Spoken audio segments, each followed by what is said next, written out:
Welcome to e commerce academy. आज हम accounting terminology में स्टॉक या स्टॉक इन ट्रेड, इनके मीनिंग देखेंगे, इनके टाइप और इनका क्या है बिजनेस में। एज पर स्क्रीन, स्टॉक या स्टॉक इन ट्रेड क्या है भी? द टर्म्स स्टॉक क्या बोलती है? Include the value of those goods which are purchase for reselling and which are lying unsold at the end of the accounting period। Screen के according क्या हुआ?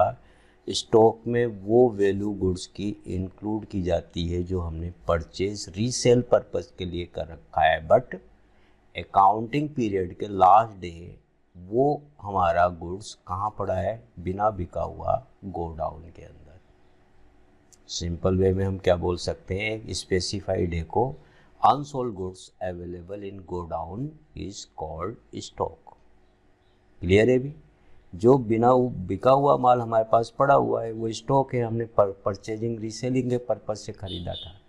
तो आपने क्या देखा? स्टॉक में क्या इंक्लूड है? Value of goods. कौन सा है? जो हमने परचेज कर रखा है, किस ऑब्जेक्ट के लिए? रीसेलिंग के लिए, बट वो टिल स्पेसिफाइड डे अनसोल्ड है। स्पेसिफाइड डे क्या हो सकता है? जो भी एज पर रिक्वायरमेंट या अकाउंटिंग ईयर के अकॉर्डिंग देखें तो end of the accounting year, तो वो क्या कहलाएगा? स्टॉक कहलाएगा। अकाउंटिंग ईयर का क्या मतलब है भी? ये दिमाग में आएगा। तो देखिए, फाइनेंशियल ईयर है तो first day of accounting year 1 April and ending of accounting year will be 31 March. और कैलेंडर ईयर है तो 1 January first day of year, last day क्या होगा अभी? 31 दिसंबर। Now how many type of stock as per screen? 2 type, opening stock and closing stock. Opening stock क्या है भी? The terms opening stock means the value of goods lying unsold at the beginning of the accounts period. क्या मतलब हुआ? जो previous year का closing stock था भी, वो first day of accounting year में कन्वर्ट किस में हो जाएगा? ओपनिंग स्टॉक में। और ओपनिंग स्टॉक का मतलब ही क्या है? वही है भी जो स्टॉक का मीनिंग है भी, अनसोल्ड है। टाइमिंग फैक्टर को हाईलाइट करता है। क्या है? Include value of goods lying unsold at the beginning period of accounting period. बिना बिका हुआ माल हमारे गोदाम के अंदर first day of accounting year में पड़ा हुआ है, ओपनिंग स्टॉक हो गया। Then closing stock. Closing stock terms क्या हुआ है कि वही है value of goods lying unsold at the ending period of accounting year. तो आपने यहाँ देखा भी, तो यहाँ क्या हाईलाइट हो रहा है भी? यहाँ हमारा हाईलाइट हो रहा है कि टाइमिंग पीरियड को हाईलाइट कर रहा है। ये टाइमिंग पीरियड किसको हाईलाइट कर रहा है? देखो यहाँ पे जाए तो ये ओपनिंग स्टॉक बिगनिंग को हाईलाइट करता है, और ये क्या है? एंडिंग अकाउंटिंग ईयर को हाईलाइट करता है। तो आपने ये देखा भी।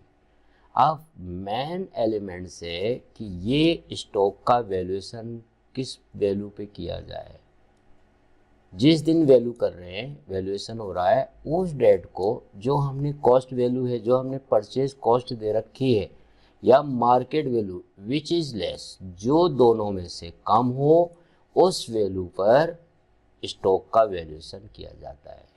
कॉस्ट वैल्यू या market price which is less. Clear है भी? इसमें कोई प्रॉब्लम नहीं होनी चाहिए। तो ये स्टॉक था। अब इस स्टॉक का जो यूज होता है भी, वो किस वे में यूज होता है? ये आपका जो सेल और परचेज ट्रेडर है उनके लिए यूज होता है। फिनिश गुड्स परचेज किया एंड सेल कर दिया, देन गुड्स परचेज किया, देन सेल्स कर दिया, उनके लिए ये स्टॉक है। बट मैन्युफैक्चर के वजह से स्टॉक को किस में कन्वर्ट होता है भी देखते हैं हम। तो आगे हम बढ़ते हैं तो हमारा कहाँ कन्वर्ट हो रहा है ये देखिए। नेक्स्ट हम चलते हैं भी, ये कन्वर्ट हो गया इन्वेंट्री में। किस केस में? प्रोडक्शन केसेस में। जो कंपनी, जो फर्म मैन्युफैक्चरर है, जो क्या करती है? प्रोडक्शन करके गुड्स को सेल करती है, उनके लिए स्टॉक की जगह वर्डिंग क्या यूज करेंगे? इन्वेंट्री यूज करेंगे। तो देखिए as per screen, in case of a manufacture, देखिए मेन वर्ड क्या है, मैन्युफैक्चर जो भी है प्रोडक्शन से रिलेटेड वर्क है भी, प्रोडक्शन से रिलेटेड इसको पकड़ो मैन्युफैक्चर। और ये क्या है भी, ओपनिंग और क्लोजिंग स्टॉक कितने टाइप के हो सकते हैं, ये आपके 4 टाइप का हो सकता है। विच टाइप देखते हैं भी, इसमें आपका आ गया फर्स्ट टाइप आपका है, इसमें first type inventory of raw material. It include inventory of raw materials purchased for using them in the products manufactured but still lying unused। क्या कहता है अभी कि देखिए रॉ मटेरियल क्या होता है, जिससे प्रोडक्शन किया जाए, वो आर्टिकल्स, वो गुड्स जिससे प्रोडक्शन किया जाए, वो हमने परचेज कर रखा है बट मैन्युफैक्चरर द्वारा प्रोडक्शन के लिए अभी तक अनयूज कर रखा है, पड़ा हुआ है अभी गोडाउन में, उसको हमने यूज नहीं किया। ये भी वही स्पेसिफाइड डे हो सकता है अभी, प्रोडक्शन साइकिल में 15 days, last day of month, जो भी उनका सर्किल है उसके अकॉर्डिंग। तो ये आपका वैसे ही है, बट इसमें देखिए 3 टाइप ऑफ कितने आपके स्टॉक आएंगे भी, इसमें 3-4 टाइप देखते हैं आगे। तो ये आपने देखा, ये रॉ मटेरियल है, रॉ मटेरियल से क्या होता है, कन्वर्ट किस में होता है, फिनिश गुड्स में होता है। बट बीच में एक स्टॉक आया work in progress. First you know work in progress क्या है, वर्क इन प्रोग्रेस वो है कि रॉ मटेरियल वो पार्ट जिस पे हमने प्रोडक्शन प्रोसेस स्टार्ट कर दिया है बट टिल फिनिश नहीं हुआ है। तो ऐसे गुड्स को ना तो हम रॉ मटेरियल की सीरीज में बोल सकते हैं, ना फिनिश गुड्स के सीरीज में बोल सकते हैं, मिडिल वे में है। Now inventory of work in progress, it is also terms the inventory of partly finished या semi finished from other way you can say raw material which are production process have start but not till finish.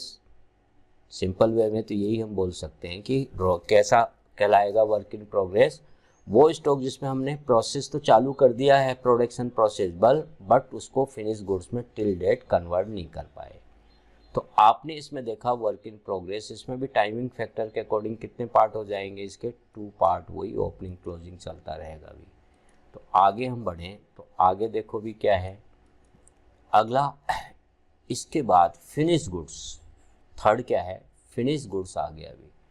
तो ये finish goods किसके लिए है भी, manufacture के लिए है। इसमें देखो इन्वेंट्री ऑफ फिनिश गुड्स का मीनिंग क्या हो गया अभी इसमें, इस इट इंक्लूड द इन्वेंट्री, कौन सी वैल्यू इंक्लूड करते हैं, दोज गुड्स जिसपे क्या है भी कंप्लीट प्रोसेस हमने कर लिया है और रेडी यूज करने के लिए रेडी हो चुका है बट एक फिक्स डेट को सेल नहीं किया, वो अनसोल्ड हमारे पास गोडाउन में अकाउंटिंग पीरियड के दौरान पड़ा हुआ है। कौन से में भी, end of the accounting year, accounting year का जो एंड है ना भी उस पे पड़ा हुआ है, वो क्या कहलाएगा, फिनिश गुड्स। फिनिश गुड्स ही कंज्यूम होता है भी, आ गई होगी बात समझ में। इसमें भी टाइमिंग फैक्टर के हिसाब से ओपनिंग और क्लोजिंग हो जाएगा, आई बात समझ में।